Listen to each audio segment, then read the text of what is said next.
Chapter 6. When men began to increase in number on the earth, and daughters were born to them, the sons of God saw that the daughters of men were beautiful, and they married any of them they chose. Then the Lord said, My spirit will not contend with man forever, for he is mortal. His days will be 120 years. The Nephilim were on the earth in those days, and also afterward, when the sons of God went to the daughters of men and had children by them. They were the heroes of old, men of renown. The Lord saw how great man's wickedness on the earth had become, and that every inclination of the thoughts of his heart was only evil all the time. The Lord was grieved that he had made man on the earth, and his heart was filled with pain. So the Lord said, I will wipe mankind, whom I have created, from the face of the earth, men and animals, and creatures that move along the ground, and birds of the air, for I am grieved that I have made them. But Noah found favor in the eyes of the Lord.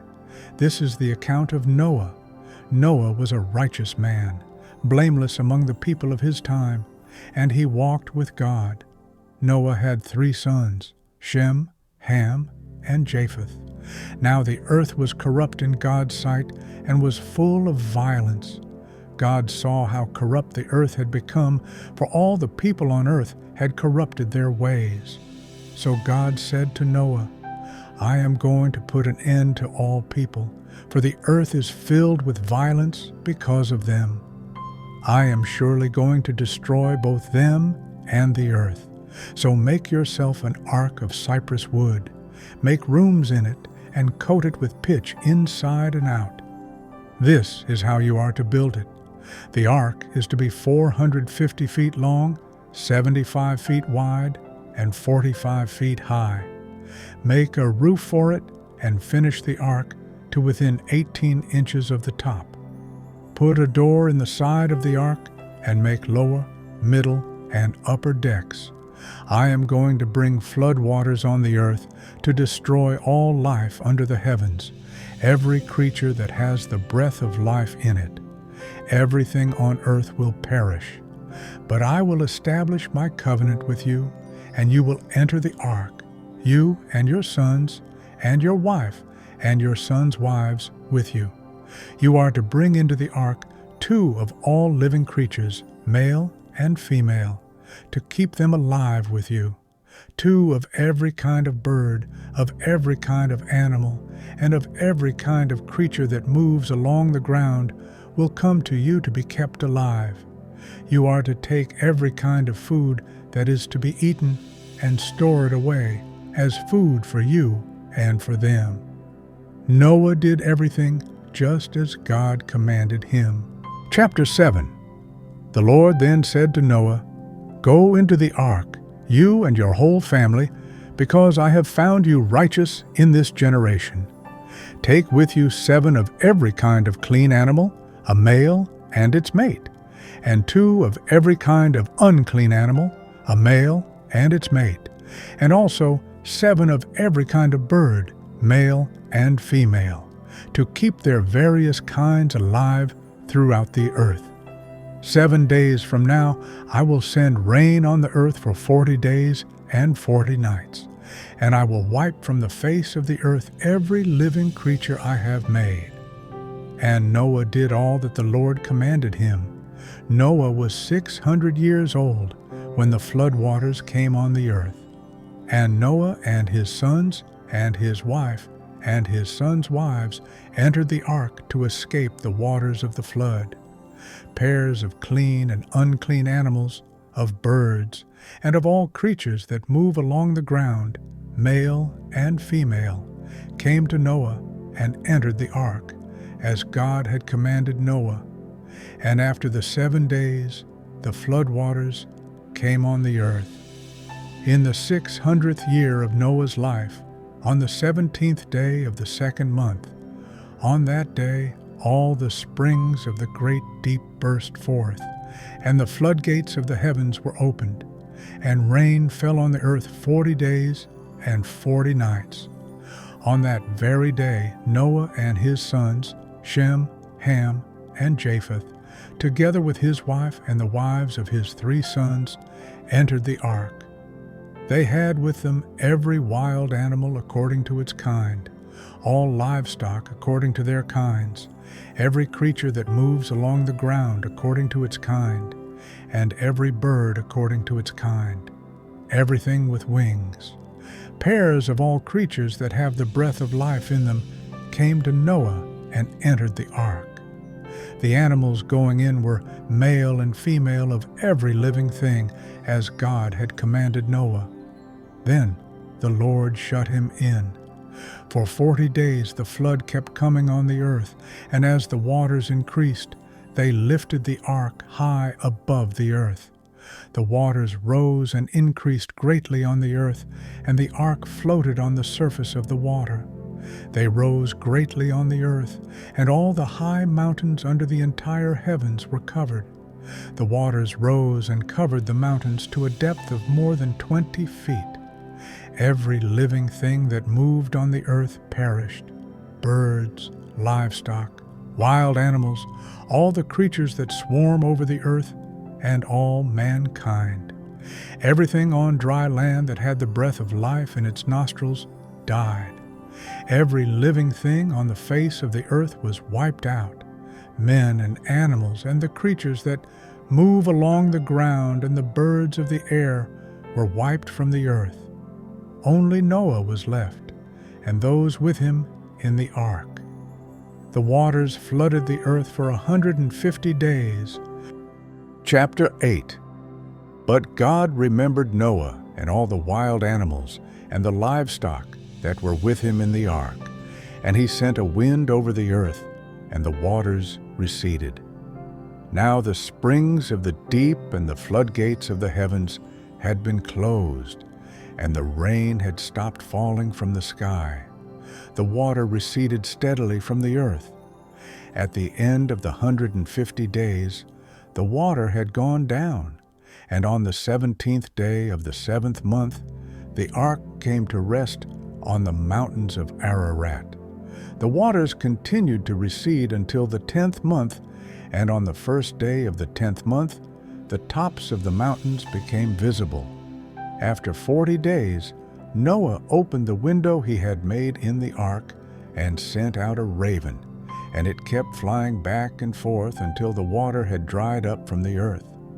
Then he sent out a dove to see if the water had receded from the surface of the ground.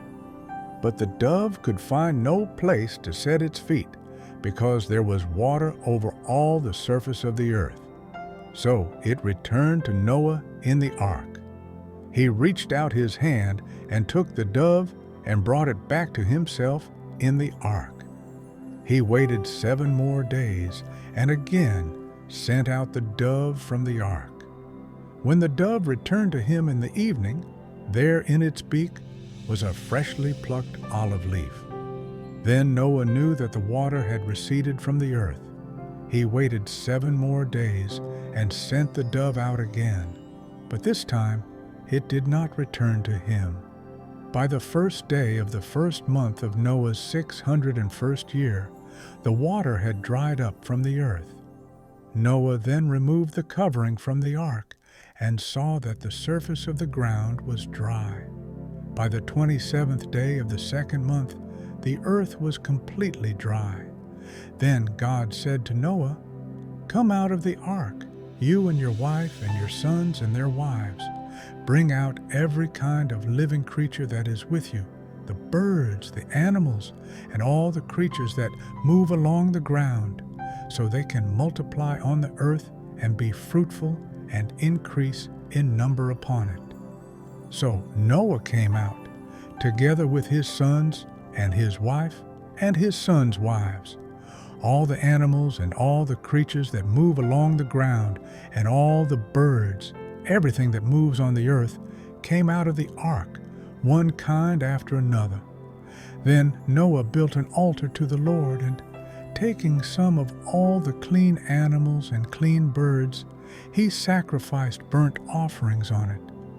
The Lord smelled the pleasing aroma and said in his heart, Never again will I curse the ground because of man, even though every inclination of his heart is evil from childhood.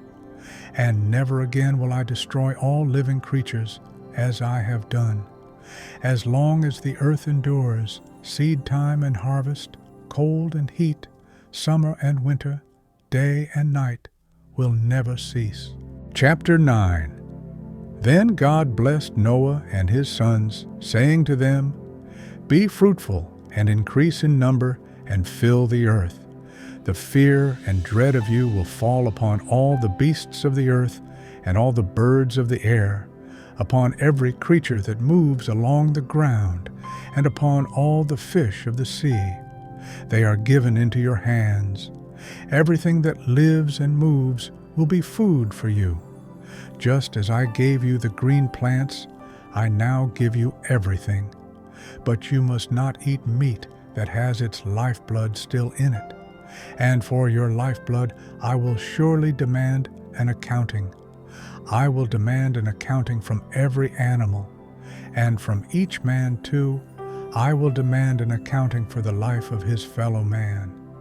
Whoever sheds the blood of man, by man shall his blood be shed, for in the image of God has God made man. As for you, be fruitful and increase in number, multiply on the earth and increase upon it.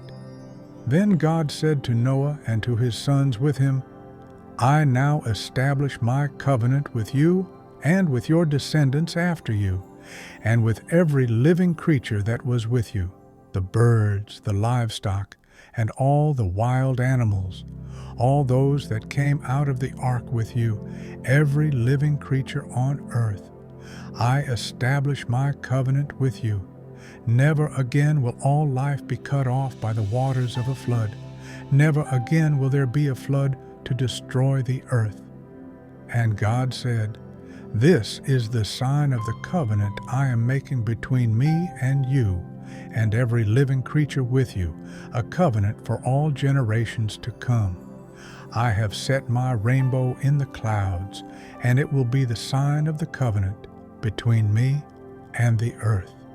Whenever I bring clouds over the earth, and the rainbow appears in the clouds, I will remember my covenant between me and you, and all living creatures of every kind. Never again will the waters become a flood to destroy all life. Whenever the rainbow appears in the clouds, I will see it and remember the everlasting covenant between God and all living creatures of every kind on the earth. So God said to Noah, This is the sign of the covenant I have established between me and all life on earth. The sons of Noah who came out of the ark were Shem, Ham, and Japheth. Ham was the father of Canaan. These were the 3 sons of Noah, and from them came the people who were scattered over the earth. Noah, a man of the soil, proceeded to plant a vineyard. When he drank some of its wine, he became drunk and lay uncovered inside his tent. Ham, the father of Canaan, saw his father's nakedness and told his 2 brothers outside. But Shem and Japheth took a garment and laid it across their shoulders. Then they walked in backward and covered their father's nakedness. Their faces were turned the other way, so that they would not see their father's nakedness. When Noah awoke from his wine and found out what his youngest son had done to him, he said, Cursed be Canaan, the lowest of slaves will he be to his brothers. He also said, Blessed be the Lord, the God of Shem. May Canaan be the slave of Shem. May God extend the territory of Japheth. May Japheth live in the tents of Shem, and may Canaan be his slave. After the flood, Noah lived 350 years. Altogether, Noah lived 950 years, and then he died. Chapter 10. This is the account of Shem, Ham, and Japheth, Noah's sons, who themselves had sons after the flood. The sons of Japheth, Gomer, Magog, Madai, Javan, Tubal, Meshech, and Tiras. The sons of Gomer, Ashkenaz, Riphath, and Togarmah. The sons of Javan, Elisha, Tarshish, the Kittim, and the Rodanim. From these the maritime peoples spread out into their territories by their clans within their nations, each with its own language. The sons of Ham, Cush, Mizraim, Put, and Canaan.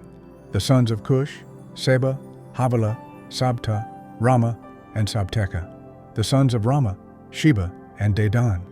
Cush was the father of Nimrod, who grew to be a mighty warrior on the earth.